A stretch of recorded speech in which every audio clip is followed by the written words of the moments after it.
अगर एक परी सिर्फ एक छड़ी घुमाकर आपकी पूरी जिंदगी बदल दे तो? आज हम सुनेंगे सिंड्रेला की मैजिकल स्टोरी। नमस्ते बच्चों, welcome to little wonder story time. आज मैं आपको सुनाने जा रही हूँ एक प्यारी सी कहानी सिंड्रेला की, जो हमें सिखाती है कि दया और अच्छाई हमेशा जीतती है।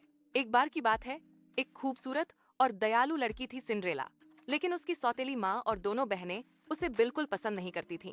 वे खुद आराम करती और सारे काम सिंड्रेला से करवाती थीं। फिर भी सिंड्रेला हमेशा मुस्कुराती रहती थी।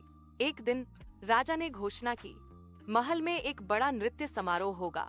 सिंड्रेला भी जाना चाहती थी, लेकिन उसकी सौतेली माँ बोली, तुम्हारे पास पहनने को क्या है, घर में ही रहो। ये सुनकर सिंड्रेला उदास होकर रोने लगी। उसकी सौतेली माँ और दोनों बहनें समारोह में चली गई। तभी जन्नत एक चमकीली रोशनी के साथ सामने आई, उसकी परी गौडमदर। वह बोली, मत रो बच्ची, तुम भी नृत्य समारोह में जाओगी। उसने अपनी जादुई छड़ी घुमाई और देखते ही देखते कद्दू सुनहरी गाड़ी बन गया, चूहे तेज तर्रार घोड़े बन गए। सिंड्रेला की पुरानी ड्रेस चमचमाती जादुई पोशाक में बदल गई। उसके पैरों में नर्म सी चमक लिए कांच के जूते आ गए।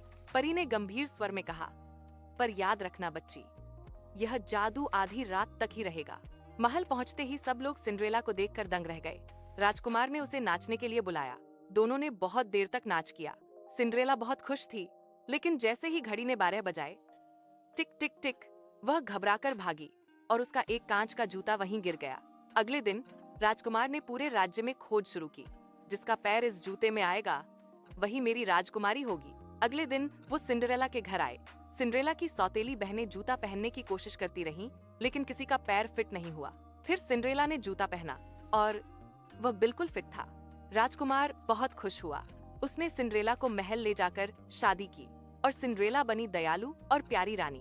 वह हमेशा खुश रही और सबको सिखाती रही, अच्छाई सबसे ताकतवर होती है। अगर आपको ये कहानी अच्छी लगी हो तो वीडियो को लाइक, शेयर और सब्सक्राइब करना मत भूलिएगा। फिर मिलेंगे एक और जादुई कहानी के साथ।